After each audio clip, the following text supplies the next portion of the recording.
Korpisalo connects with Savard around the far side. Not on. Kucherov in front. Point! Score! Score! Brayden Point again! And the Lightning win it! They win the series! They win Game 5! 5-4 in overtime!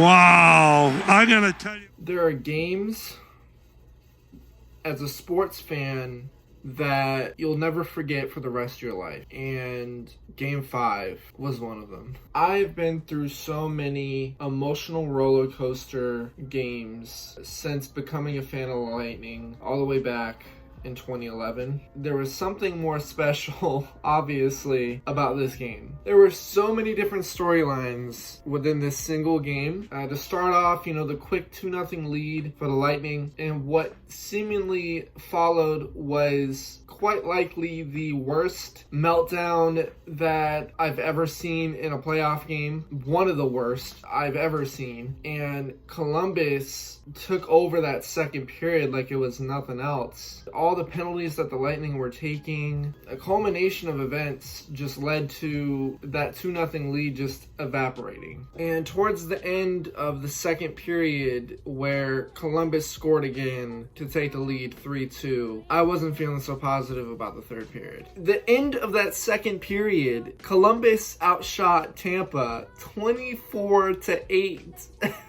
24-8. I can't wrap my head around that. I truly think this was by far the worst game the Lightning have played this entire playoffs. And then Sergachev runs into Vasilevsky, knocks him off balance, and Columbus nets the goal. It was 4-2. At this point, there was about 10 and a half minutes left in the third period. Cooper, he came out, challenged the play. Of course, if you lose a challenge, you go on the penalty kill. It was at this point where, I'm going to admit, I was telling friends, on to Game 6. I mean, what do you expect? I mean, they're down 4-2. They lost a challenge. They're on another penalty kill. Things just weren't looking good. And then Kevin Shattenkirk just out of nowhere. And it was at this point I was like, Lightning, better not be messing with my emotions right now.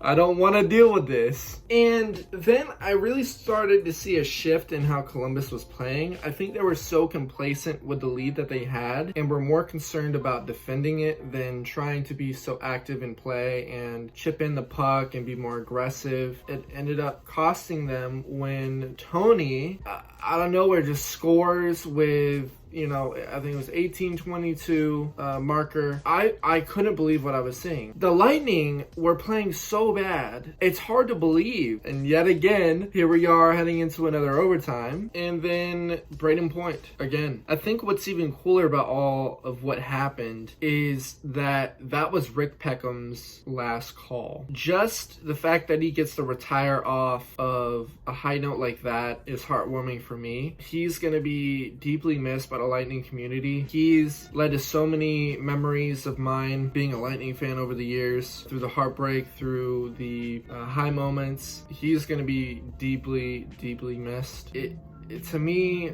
and I'm sure a lot of other Lightning fans can attest to this, the Lightning games just aren't quite going to be the same without him, for sure. To exorcise the demons, to defeat a team that absolutely just embarrassed you the season before has got to feel just great for the team, for the players, to get that monkey off their back. Even Cooper in the postgame said that, it's nice to get this off their backs. I can't help but think that a lot of pressure is off of them now. They can play their game how they want more effectively without that pressure on their shoulders going forward in these playoffs. Of course, we don't know who they're playing yet. As soon as I know, I'm going to be making a preview for that. Whoever they play next, I would think that they would be scared to play the Lightning. Now, granted, I know Columbus doesn't have the greatest offense, but Lightning during that entire series did not really need their top guys outside of Point. Got guys like Coleman, Gaudreau, and Gord stepping up the entire series. It's just a testament to their depth. And as well, this is, I think, the most noticeable thing is that they were finally playing for the win and caring less about the statistics. And I think this was a common theme last year, and part of the entire meltdown last year was that players were too focused on the stats, trying to get these 7-8 goal games and not playing a solid structured defensive game, and it led to their demise. And I'm seeing a completely different Lightning team this season, this playoffs, in that they don't really care about that. You look at the scores of all these games, they're very close. And while there's been a lot of meltdowns in individual games defensively, I think all teams can certainly have bad defensive games, but for the most part, they were a lot more structured this year defensively and a lot more structured offensively than last season. And they needed that. And this is exactly how they beat a team like Columbus that's very, very good defensively in 5 games. But it's just another proud moment to be a Tampa Bay Lightning fan.